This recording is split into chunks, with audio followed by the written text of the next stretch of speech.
Oi, como vai? Meu nome é Gisele e esse é um canal de psicologia fenomenológica existencial. Normalmente eu faço os vídeos aqui do canal pensando em ajudar os profissionais que trabalham com saúde mental. Mas hoje a minha intenção não é falar com os profissionais, mas sim com os pais que procuram a ajuda de um psicólogo para o filho ou para a filha, seja uma criança ou um adolescente. Eu trabalho como psicóloga desde 1997 e sou supervisora há mais de 12 anos. Desde que eu me formei lá atrás até agora, eu nem sei quantos casos de criança eu já acompanhei, seja atendendo ou seja em supervisão. E pensando em tudo que eu já presenciei nesse tempo, especificamente nos casos com crianças e adolescentes, eu percebo que muitos pais chegam completamente desorientados no sentido da palavra, de sem saber o que fazer ou completamente equivocados a respeito de qual é o papel de cada um de nós na terapia da criança.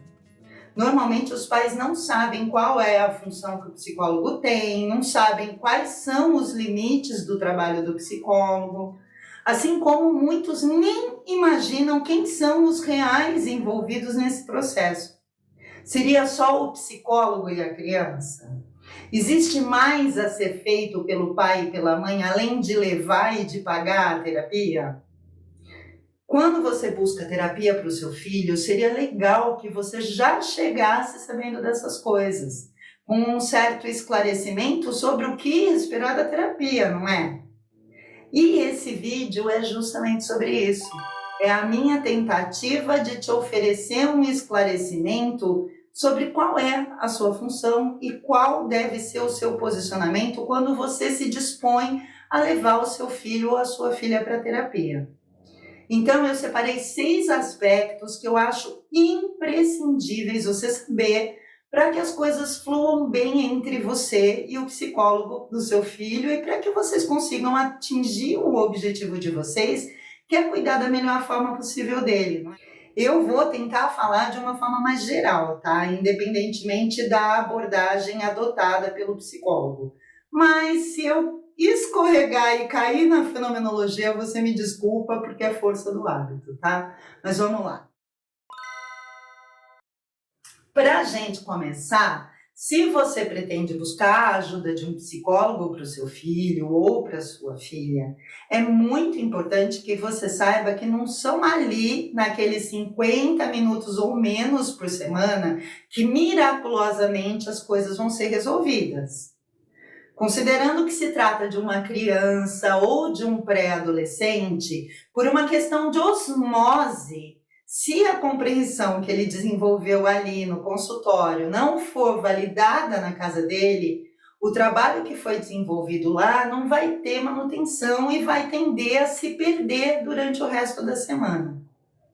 Se um adulto com consciência plena das coisas tem uma dificuldade imensa para enfrentar os problemas mais íntimos dele e, de fato, transcender, mudar e melhorar, você imagina uma criança sozinha, sem o apoio da família.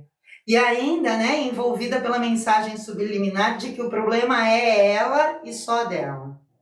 O comportamento de um ser humano, no geral, seja ele um adulto ou uma criança, é uma reação ao modo como ele compreende o que está acontecendo ali no mundo que ele tem. Nossos comportamentos, eles nunca são do nada, sem sentido. Eles são sempre relacionais, são sempre relativos às circunstâncias.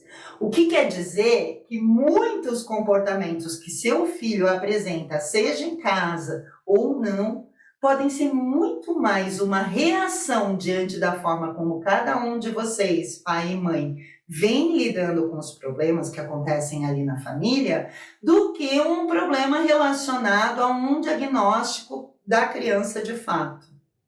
E isso, inclusive, independe do diagnóstico que a criança carrega ou que ela possa vir a carregar. Independentemente de ser uma criança com autismo ou uma adolescente com características borderline, por exemplo, Independentemente do nome que se tenha, a forma como a família, pai e mãe, lidam com a situação definitivamente pode agravar o quadro. Ou, por outro lado, o engajamento no sentido de melhorar as coisas pode melhorar o quadro do seu filho.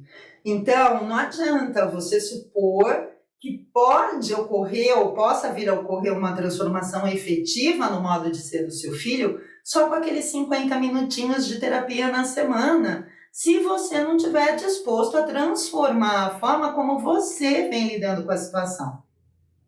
Então, se você quiser mesmo ajudar a melhorar as condições em que as coisas estão, não menospreze o teu valor na vida do teu filho. Saiba que vocês, pai e mãe, são figuras fundamentais no tratamento dele, tá?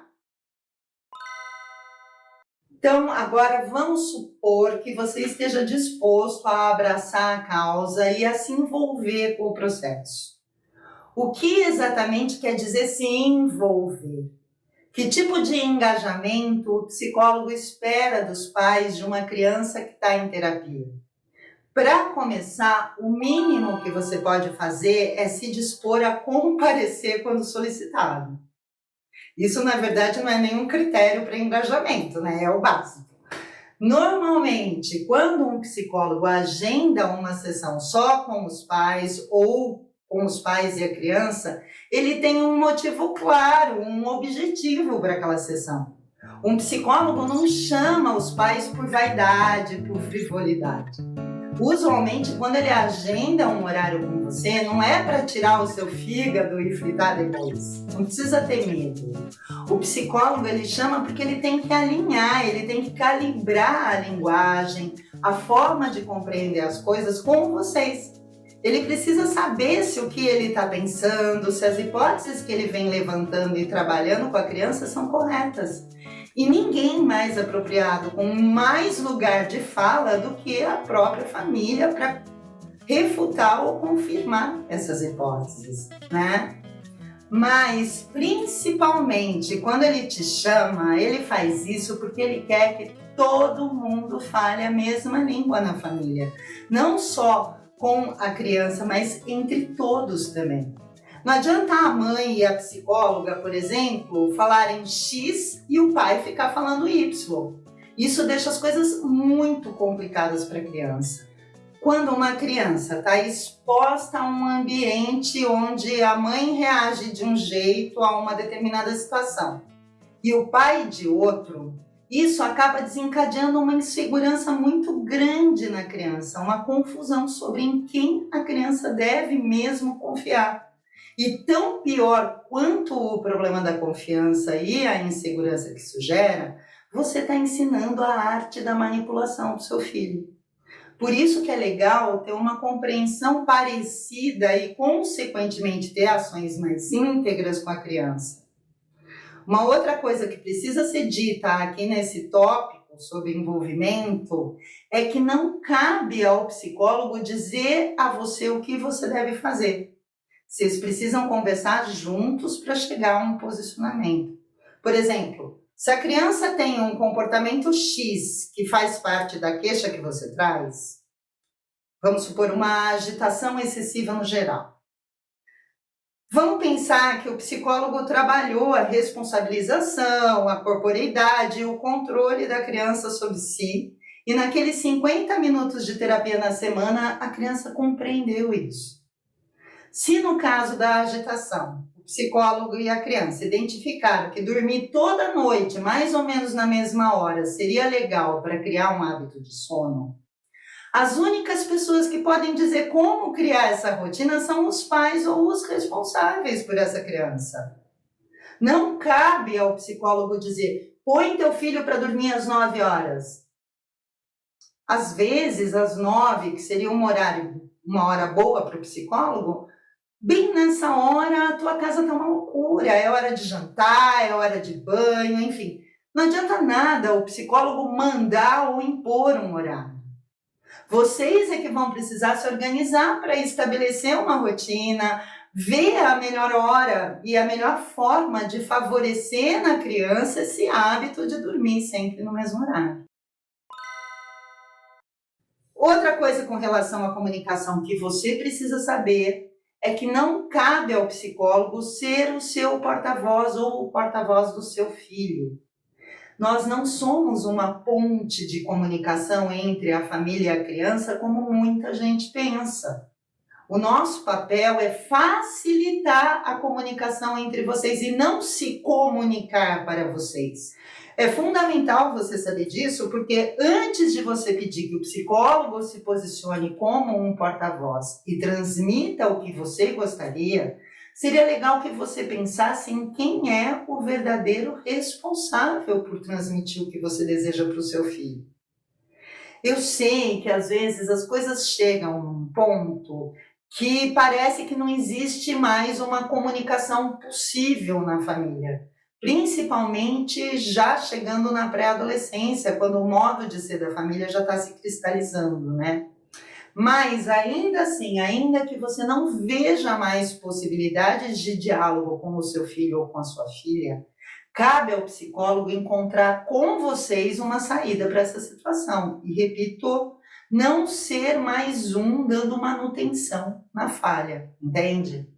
Inclusive é bom que você saiba disso, porque quando o psicólogo assume a função de comunicador intrafamiliar, por mais confortável que isso pareça para você, alguma coisa está errada com esse profissional.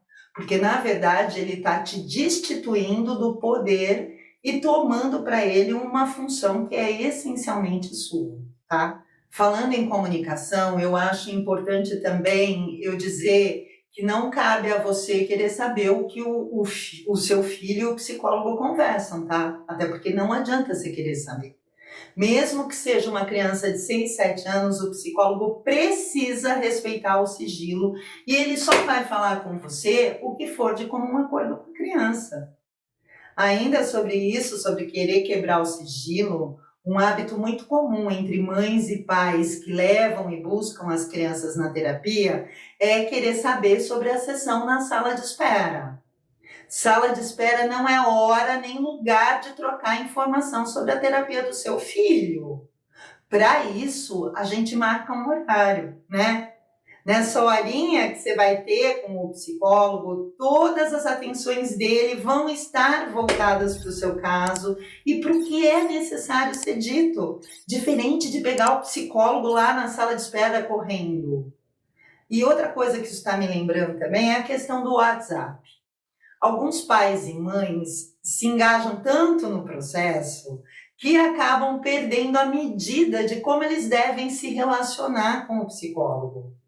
Então, a cada nova informação ou acontecimento, eles mandam uma mensagem, mandam áudios, mandam prints, né? Seja a hora e o dia que for. Alguns psicólogos não ligam de receber mensagens fora de hora, mas eu acho isso muito delicado, porque apesar do psicólogo ser uma pessoa que se aproxima muito da vida privada da família, a clínica é o trabalho desse psicólogo. Assim como você, a gente tem a nossa horinha de desligar e de viver a nossa vida também. E eu entendo. Essa proximidade com a intimidade, né, faz muita gente confundir as coisas. Bom, mas já que eu estou falando com pais, eu vou aproveitar a oportunidade e deixar uma dica de sucesso para você não errar mais na mão de mensagens para o psicólogo. Se não for uma coisa muito urgente mesmo, é muito mais negócio você agendar um horário para trazer essas informações, porque quando você manda um WhatsApp fora do horário da terapia, o psicólogo não vai estar com a atenção voltada para o seu caso. E diante da nossa responsabilidade, a gente precisa parar tudo para te ouvir. Porque responder mensagem para os pais demanda de nós tempo, atenção, memória, porque a gente está sem acesso ao prontuário, é super complicado. Porque não se trata, então, de um bate-papo com um amigo, por mais que pareça isso. Responder uma mensagem de WhatsApp para uma mãe ou para um pai não é como responder a mensagem de um amigo, né? Coisa que eu possa fazer enquanto eu estou preparando um jantar ou assistindo TV com meu filho.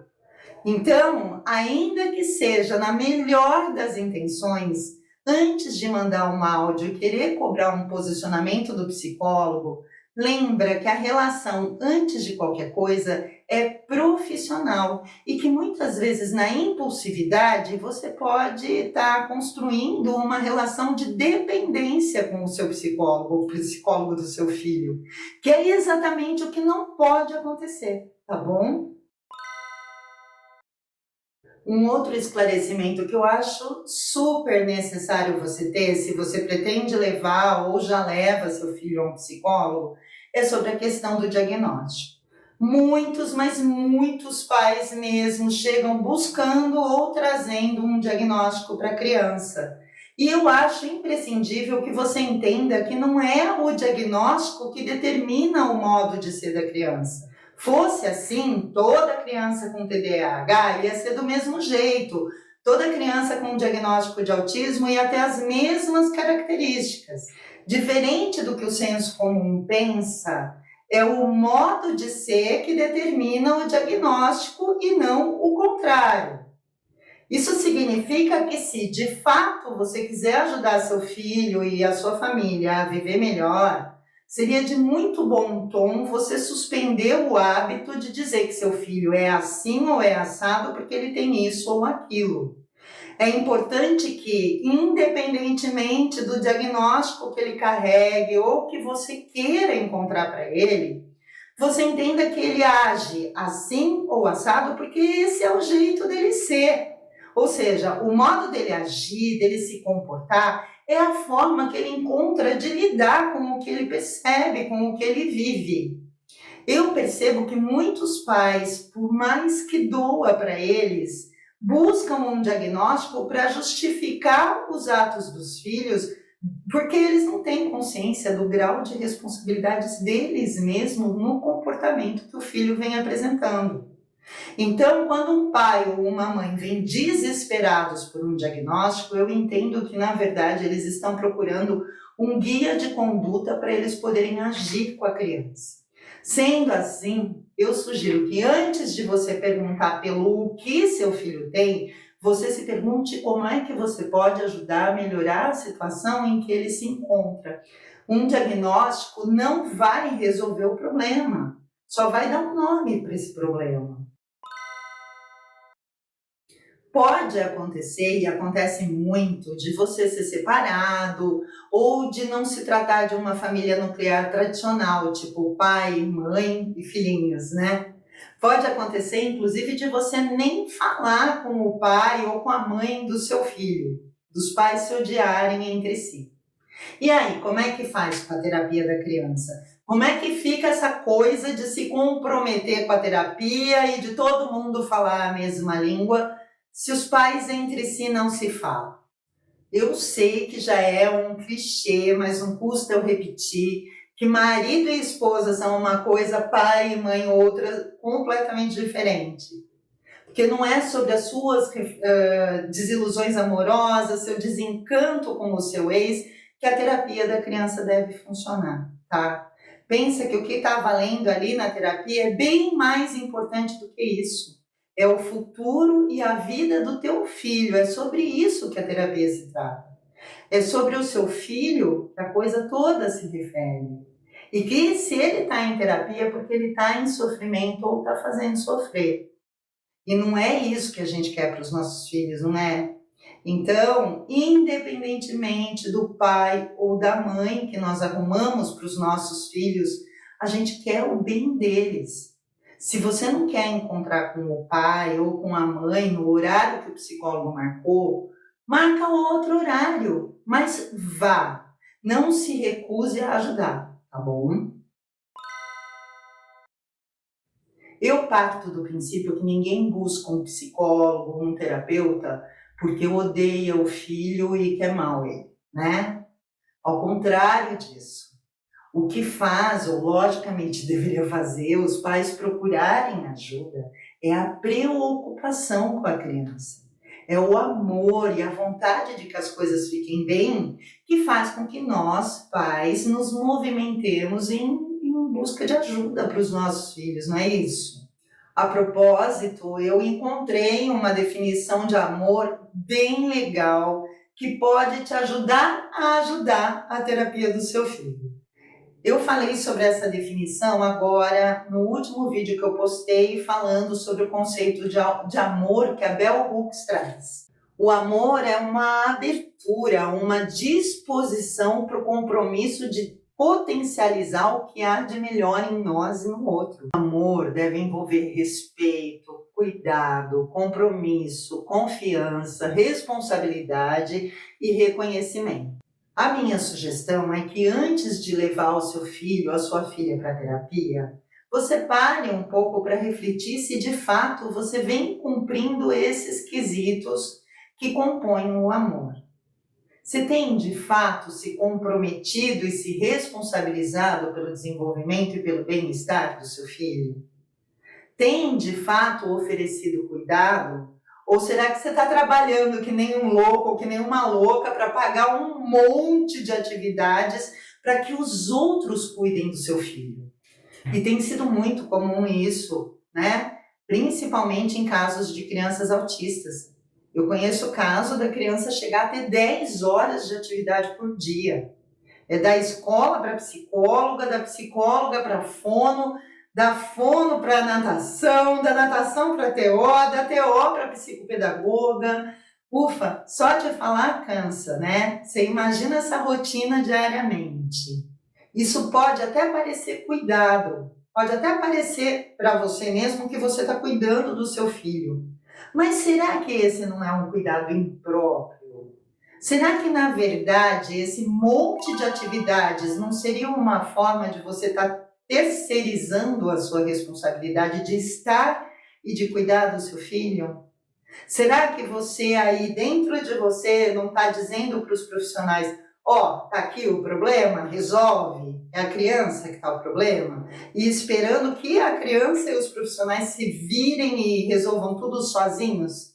Se você é pai ou mãe e se você ama seu filho, é a sua obrigação educar esse filho e fazer o possível para que ele se torne uma boa pessoa e que saiba se virar bem, né, na vida consigo mesmo e com os outros. Não é para isso que a gente educa nossos filhos? Para que eles se tornem cidadãos independentes e de bem? E educar, como eu sempre digo, exige esforço, exige que a gente se esforce por um bem maior.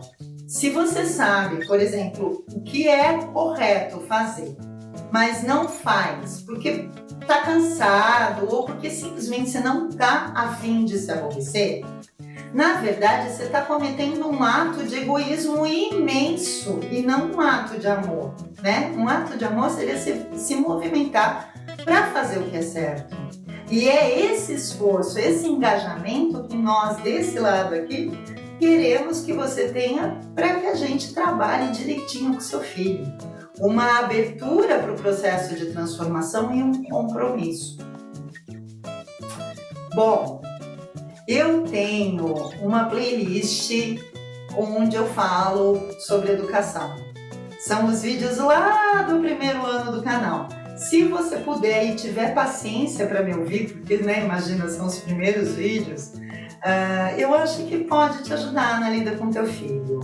Se você ficou com alguma dúvida ou se quiser acrescentar alguma coisa que eu disse aqui, não precisa se envergonhar. Deixa aqui nos comentários que assim que possível eu respondo.